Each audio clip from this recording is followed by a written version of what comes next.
What's going on, guys? Don Marino here, coming at you with News Week number 7. Let's just get into it.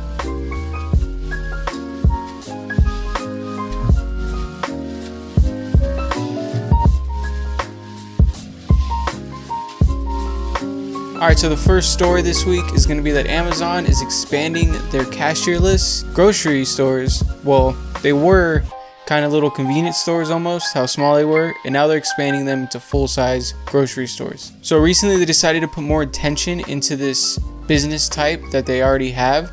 So Amazon has already created these grocery stores, or very small versions of grocery stores, that were mainly based around snacks, quick already prepared meals, drinks, stuff like that, where basically you link it to your Amazon account.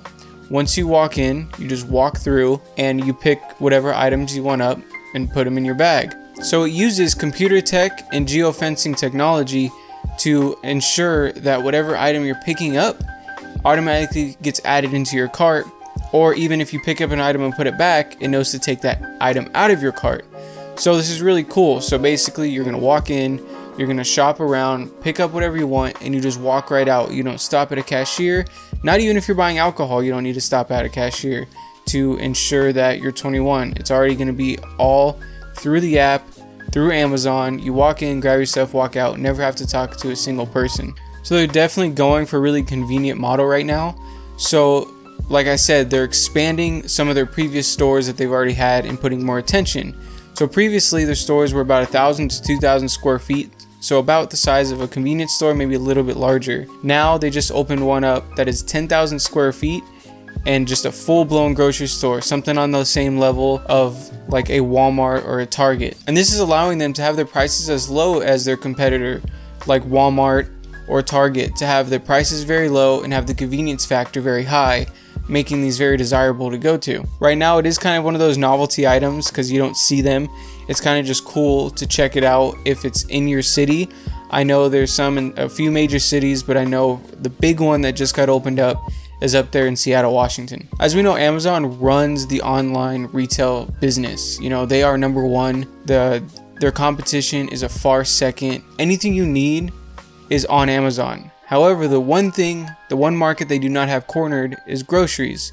Only 2% of groceries are ordered through an online market. Amazon one-day delivery might be nice, but when I need it right now for my dinner, I need it right now. And groceries is an $80 billion business. And like I said, the online market only has about 2% of it right now. So they're definitely trying to encroach on that business, take a bigger margin for themselves, something they can't do with their online store as of right now. Personally, I'm very interested in this. I think this is an awesome idea.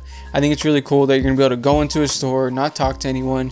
Even if you're buying something like alcohol, it's already going to know that you're 21, so you're going to walk in, purchase what you need, and walk out. Any loss prevention that happens, it's all going to be on Amazon because they're trusting their tech to be able to hold up to figure out what you're picking up and putting down. Definitely looking forward to seeing more of these pop up. I do think over the next coming years, we're going to see these grocery stores pop up in major cities in Los Angeles, maybe Houston, New York. We're definitely going to see more of these pop up, and I'm very interested in that. Alright, so moving away from Amazon, we're going into some smartphone tech. I got a few stories right here. The first one is that Oppo is coming out with another flagship phone. Now, if you remember last year, Oppo is the company that did that really cool, almost fully bezel-less, no notch. Their smartphone had that motorized mechanism that popped up when you went to open up the camera. Their last year's flagship had a 93% screen to body ratio, which was at the time the best that we've seen on a flagship smartphone. Now they're coming out with their Find X2. So we're seeing on this, leaks wise, not too much information, but what we are seeing is that they're following suit with all these other companies, going to 120 hertz, and that their panel is going to be a 3K panel. Very interested in both of those things. Also, I'm interested in seeing if they stick with their camera being motorized, stick with that whole design, or if they go to a more traditional notch and take the loss on the screen to body ratio. Personally, I think they're going to push it further somehow. I think they're going to get like 96%, and things are going to be even more insane on the phone. They are talking about some waterfall edges, kind of like we've seen in the previous Samsung phones. So it'll definitely be interesting to see if they implement that to get more screen to body ratio. Maybe they'll do it on the top and the bottom too. So the next smartphone news is definitely the one I'm most excited about, and that's going to be the Huawei Mate X. It's going to be Huawei's second crack at a foldable device. However, this one's looking really interesting and really cool. So I do like the design of the overall phone. It has a main display, and then the second display is going to be the smaller of the two. Specs wise, we're looking at Kirin 980 processor, 5G capability, rumors of 12 gigs of RAM, and a battery size of 4,500 milliamps. So on this phone, there's a big chin, almost similar to what we saw in the Motorola Razr, how they had that chin and all the smartphone components were held in that. This has a similar feature. The chin on the side is going to hold all the cameras, and it's also going to hold everything that the smartphone needs to function. The screens are holding the batteries and the screens themselves. So a good thing about a design like this, unlike Samsung's phone, is you don't need 6 cameras. You don't need 3 cameras on the front, 3 cameras on the back. All you need is the main 3 cameras. Because, you know, with the screen being able to be completely flipped around, you can use your really good cameras on the back as selfie cameras, and you can use all 3 of them. You can use your main camera, your wide angle, and you can also use your zoom camera if you're feeling you need to take a zoom selfie. The design also solves a big problem that we saw with the Galaxy Fold, and that is the fact that the Galaxy Fold's outside display was rather unusable. For the phone to be used, you needed to use the inside display, and of course that outside display is going to make the phone more expensive. So by having a folding phone that folds into itself makes it cheaper and easier to manufacture, and also it makes it easier to use because you won't always have to open it up to the full display to really use the phone in a comfortable manner. You can just use the outside display as a normal phone. Because of the chin on it, it is a thicker phone at 11 millimeters thick when folded.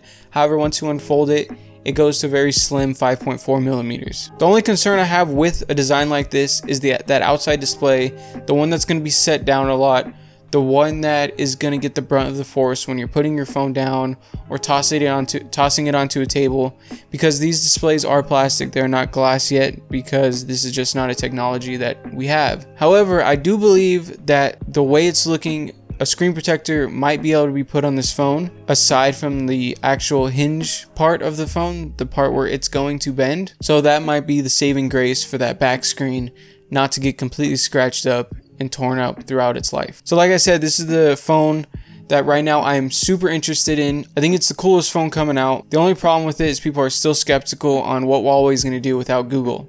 Let me know down below. Let me know if Huawei comes out with their own, operating system that rivals Google, or if they're just not going to be able to succeed without them. So finally, in smartphone news, we got the iPhone 9 has been confirmed. It's the only really big thing that we have confirmed, besides the fact that the iPhone 12 is going to get a big remodel and is going to look a decent amount different than the previous iPhones we've seen. So we've seen Apple do a budget phone in the past. We saw them do the iPhone SE, and of course it would only follow suit that they do the iPhone SE 2. However, they go back after putting out the X and then the XR and then the 11. They go back and put out an iPhone 9, which is essentially going to be the same build of an iPhone 8 or an iPhone 7, the same body style. However, they're putting the specs of the iPhone 11 in it. So it is going to be a much faster, snappier, up-to-date phone when it comes to specs. It's looking like the camera, the sensor on it is going to be the same, just main sensor as the iPhone 11 has. So the camera will be updated as well. However, with a starting price of $400, which is $300 cheaper than the iPhone 11, it'll be interesting to see who's in the market for a phone like this. I do see this phone being good for people that aren't ready to switch to not having a home button because they like the Touch ID so much, because that means that much to them, and they also don't want the bigger phone. They don't want the bigger form factor. They are okay with the smaller screen, something that fits in their pocket a little bit easier, but now they can have that and the better specs or just a brand new phone. It is a good upgrade path for some people. So yeah, that's going to wrap up all the smartphone news. Tell me which stories you guys are most excited about. Me personally is definitely going to be Huawei's folding phone. It's looking really cool. It's looking like it's coming out strong in 2020 as the best folding phone of the year so far.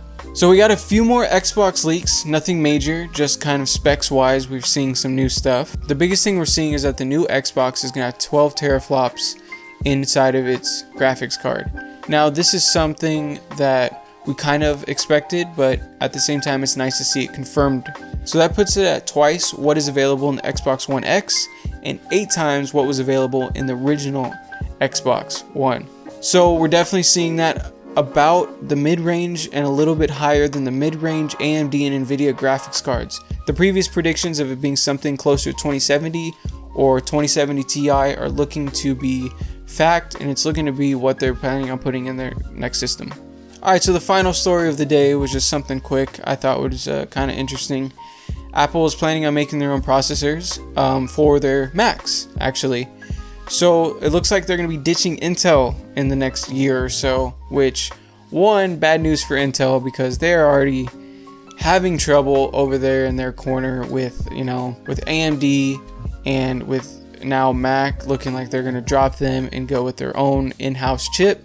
It's definitely interesting to see how Intel is going to surge back and if they can reclaim their dominant position. Apple is doing this, and it's looking like they're going to be ready in early 2021. And the reason they're really doing this is because, their whole ecosystem is really, the idea of it is based on simplicity and smoothness and how everything just kind of gels with each other. And the biggest thing that they're having trouble with right now is that the apps on your phone or your iPad are not the same apps that are running on a Mac.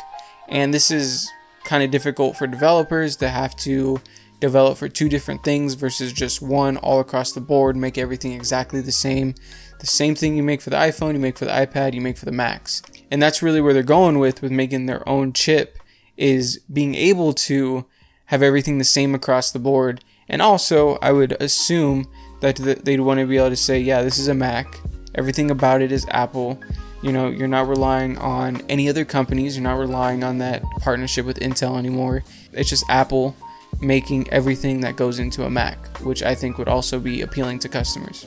So yeah, it's gonna be the last story of the day. Really light stories this week. Not a lot happening in the tech world, but every week, some weeks we get 7 big things come out, some weeks we don't get much. So I did do a standalone video on the Escobar Fold. I'm gonna throw that up here. So I really suggest checking it out. It's everything we know about the Fold, everything we know about the company and what they're doing and how they're kind of exposing people or scamming them or not scamming them, kind of stuff that's left up to question. So I definitely suggest going and checking that one out. And also, if you guys aren't subscribed, make sure you guys go down there, hit the subscribe button. Make sure you stay up to date on all the tech news. And until I got something else for you guys, thanks for watching.